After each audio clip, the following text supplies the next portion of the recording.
it is the skills of living.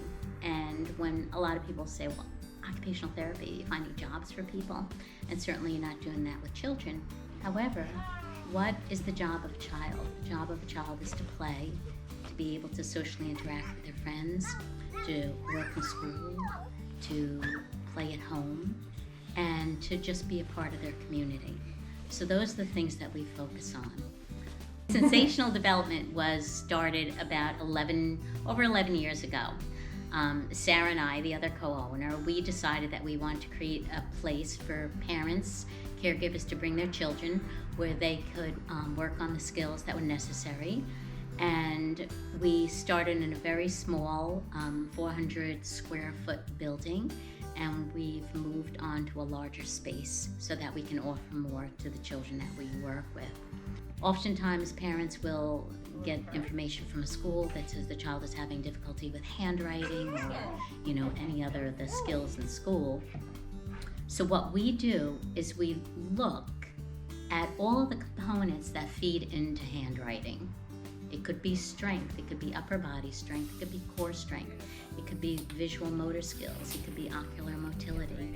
There's so many things that feed into just doing a task. So one of the things that we certainly were trained in school was task analysis. So that's what we look at. We look to see where the child is, where these really the crucial areas of development might have been impacted, and we work on those and we just build from there. We see a lot of children that come in have poor body awareness. They might have tactile defensiveness. They might have just the inability to know where they are in space.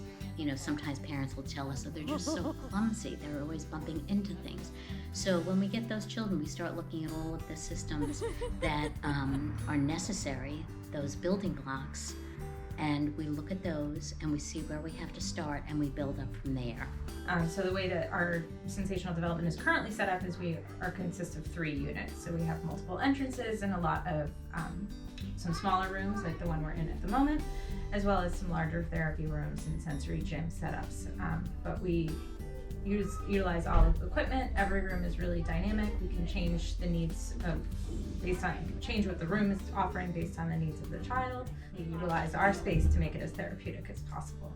And everybody really works together and is really, really devoted to helping the child and the family, and helping to help them meet their goals, optimize daily life, not only for the child, but for the whole entire family as a unit. What we do here is work not only with the child, it's so important to have the parent as a team member.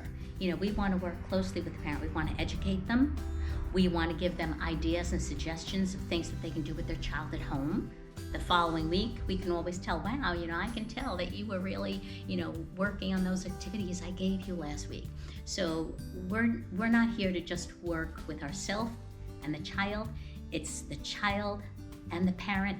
And then when we get permission, we'll touch base with the schools, wherever the child is having a difficult time with. That's what we like to do. So we recently, I feel like, have blossomed with the groups as opposed to, as an addition to individual therapy. The 2 and 3-year-old groups, thinking about, again, what occupational therapy is. We're an occupational therapy clinic, so we want to focus on function. And for 2 and 3-year-olds, that's play.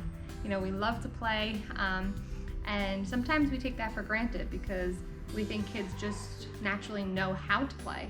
But that's actually a skill that we have to teach them. So I think especially for the groups, being in a group setting, more than one child, and sharing, taking turns. We have lots of different activities. We'll try and make different themes to be motivating for the child. So we'll do obstacle courses and find like a scavenger hunt, so look around the room and see what you can find. And then typically we like to do a craft, so we can work on the fine motor skills and those foundational skills. And again, thinking about a 2 and 3-year-old and not, pushing them too far and meeting them where they're at and kind of doing fun painting and messy play. So we have lots of different opportunities just to engage in various sensory experiences. We have a Mighty Muscles group, really focusing on the importance of core strength and upper body strength and what that will do for a child, even just for their fine motor skills, for their endurance, for their play.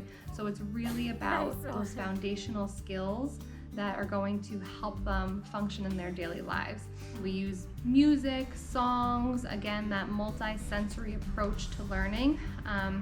That way we can help them with their letter identification, number identification, using a workbook to really get more refined pencil skills. And again, just focusing on fun and play and kind of work that handwriting in so that they're best prepared for school. It's fun to watch what we've created and to see how many kids come through here that we do get to meet and to watch them grow up. Now being over a decade, I mean, I have kids that are graduating high school and applying to college, and thanks to social media, I get to watch those journeys way after they have graduated from here. You know, we form such strong relationships and bonds with them that I think that is also what helps to stand out amongst other facilities or other places your child might be receiving therapy, that we form that relationship and we really want what's best for your child.